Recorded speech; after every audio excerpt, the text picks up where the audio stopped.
اور آگے بڑھتے ہوئے بات کریں کہ بجلی کے بنیادی نرخوں میں اضافے سے آنے والے بلز بھاری تو ہوں گے ہی، لیکن ان بھاری بلوں میں اصل بوجھ بلوں میں عائد ٹیکسز کا ہے۔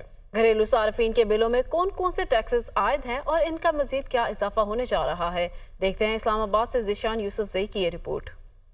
بجلی بل یا ایف بی آر کے ٹیکس نوٹسز، پہلے جنرل سیلز ٹیکس، پھر فیول پرائس ایڈجسٹمنٹ، اس پر بھی جی ایس ٹی، 8 قسم کے ٹیکسز کے بعد فائلر نان فائلر کا عذاب۔ دنیا نیوز کی تحقیق کے مطابق خالصتاً بجلی نرخ پریشان کن نہیں، مگر بجلی یونٹس کے استعمال کی لاگت سے زیادہ ٹیکسز جان نکالتے ہیں۔ 8 قسم کے ٹیکسز کا جائزہ لیا جائے تو استعمال یونٹس کے نرخ پر 18% جنرل سیلز ٹیکس لگتا ہے، پھر ماہانہ فیول کاسٹ ایڈجسٹمنٹ اور اس رقم پر بھی 18% جی ایس ٹی عائد ہو جاتا ہے۔ سہمائی adjustment, electricity duty, F C surcharge, T V fees کے بعد اگر نان فائلر صارف ہے تو پھر 7.5% ایڈوانس انکم ٹیکس بھی دینا پڑے گا۔ شہری کہتے ہیں کہ بجلی مہنگی ہونا اپنی جگہ، لیکن ٹیکسز کی برمار نے ان کی کمر توڑ دی ہے۔ اتنے ٹیکس لگے، اتنے ظالمانہ ٹیکس لگے ہیں کہ انہوں نے غریب کو جو ہے نا کچل کے رکھ دیا۔ ٹیکس بنتے ہی نہیں تھے، اور ایک آدمی کی اگر 20,000 روپیہ تنخواہ یا 30,000 تنخواہ، اگر 20,000 بل آئے گا تو کس طرح گزارا، کس طرح سسٹم پورا کرے گا؟ ایسا لگتا ہے یہ ملک چلتا ہی بجلی پہ ہے،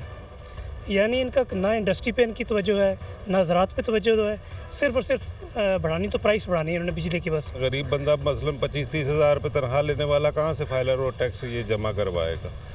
اس کے بس کی بات تو نہیں ہے نا۔ توانائی ماہرین کا کہنا ہے کہ بجلی جس قدر مہنگی ہوگی اس کی فروخت میں اتنی ہی کمی آئے گی۔ پاکستان میں جو بجلی کا ٹیرف ہے وہ اس ریجن میں سب سے زیادہ ہے، انڈیا میں اس سے بہت کم ہے، بنگلہ دیش میں اس سے بہت کم ہے، نیپال میں اس سے بہت کم ہے۔ نئے ٹیکسز سے بجلی کی فروخت میں کمی آئے گی، جب افورڈ ہی نہیں کر سکے گا کوئی۔ بہت ساروں کے جو غریب لوگ ہیں ان کے تو ویسے ہی میٹر کٹ جائیں گے، اور مڈل کلاس ہے وہ بھی نہیں دے سکے گی، جو افورڈ کر سکتا ہے وہ سولر پر جا رہا ہے۔ وزارت توانائی بجلی کی تقسیم کار کمپنیوں اور دیگر ماتحت اداروں کی غلط پالیسیوں کا خمیازہ بھی عوام کو ہی بھگتنا پڑتا ہے۔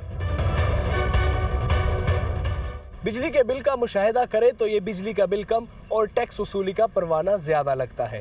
صارفین کا کہنا ہے کہ بجلی کے نرخوں میں کمی کے ساتھ ٹیکسز کو بھی کم کیا جائے۔ کیمرامین شاہین گردیزی کے ساتھ ذیشان یوسف زئی، دنیا نیوز، اسلام آباد۔